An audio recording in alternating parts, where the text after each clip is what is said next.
శ్రీ గురుభ్యో నమః. శ్రీ మహాగణాధిపతే నమః. శివాయ గురువే నమః.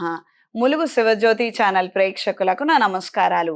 మీనరాశి వారికి ఈ రాశిలో కుజుడు, శనేశ్వరుడు, వ్యయ స్థానంలో రాహువు, ద్వితీయ స్థానంలో రవి, బుధుడు, తృతీయంలో శుక్రుడు, చతుర్థ స్థానంలో గురువు. అనుకున్న కార్యక్రమాలు సజావుగా సాగుతాయి. కానీ మీరంటే పడనటువంటి వాళ్ళు మీ మీద చేసేటువంటి దుష్ప్రచారాల కారణం చేత మీరు ఎక్కువగా బాధకి గురవుతారు. ఎక్కువ శాతం ఏడుపులు, నరదిష్టి బారిన పడే అవకాశం ఉంటుంది.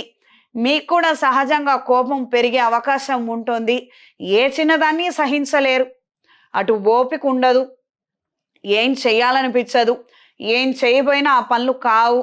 దాంతో ఆ నిస్సహాయ స్థితిలో నుంచి ఆవేశం ఎక్కువ పడే అవకాశం ఉంటుంది. కోపంతో మీరు వ్యవహరించే అవకాశం ఎక్కువ ఉంటుంది. ఈ విషయాలలో ఇన్ టైంలో మీరు జాగ్రత్తలు తీసుకోకపోతే ప్రతి ఒక్కరితో మీకు గొడవలు మాత్రమే మిగులుతాయి. ఇతరితర ఏ ప్రయోజనాలు కానీ ఉపయోగం కానీ మీరు పొందలేరు. ఇది గ్రహించి మెలగండి. నెగిటివ్ చెప్పడం కాదు, ఏదైనా నెగిటివ్గా జరిగిన తర్వాత మాత్రము దాన్ని మనం రెక్టిఫై చేయలేం.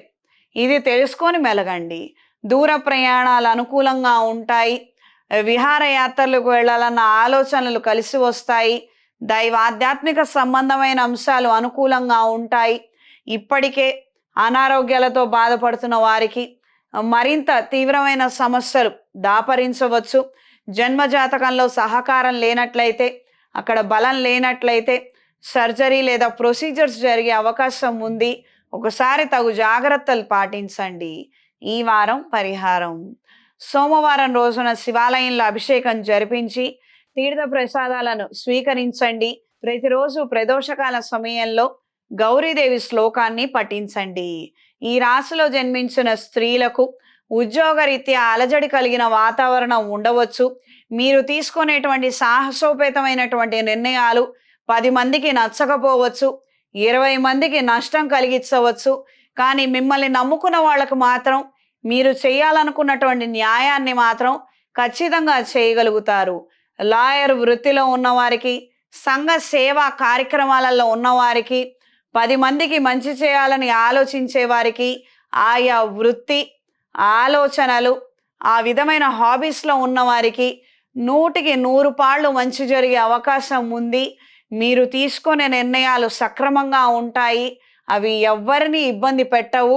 వాటి వలన 10 మంది బాగుపడే అవకాశమే ఎక్కువ శాతం ఉంటుంది. ఇక్కడ ఎవరు మీ మీద అయిష్టత వ్యక్తం చేస్తారంటే, మీరు తీసుకునే ఆ మంచి నిర్ణయం వలన ఎవరైతే దొంగతనంగా తింటున్నారో, అన్యాయంగా ప్రవర్తిస్తున్నారో వాళ్ళకు మాత్రం వేటు పడుతుంది. ఎవరైనా మీకు ఇబ్బంది కలిగిస్తున్నారంటే వాళ్ళు ఆ సెక్షన్కి సంబంధించిన వాళ్ళని మీరు ఒక్కసారి గ్రహించి దానికి తగినటువంటి మంచి నిర్ణయం చేయండి. ఈ రాశిలో జన్మించిన వారికి ఈ వారం కలిసొచ్చే రంగు ఆకుపచ్చ, కలిసొచ్చే దిక్కు పడమర, కలిసొచ్చే సంఖ్య 3. శుభతిథి పంచాంగం ప్రామాణికగా నా పరిజ్ఞానం సహకరించిన మేరకు ఈ వారం 12 రాశుల వారి ఫలితాలను తెలియజేశాను. సర్వే జనా సుఖినో భవంతు.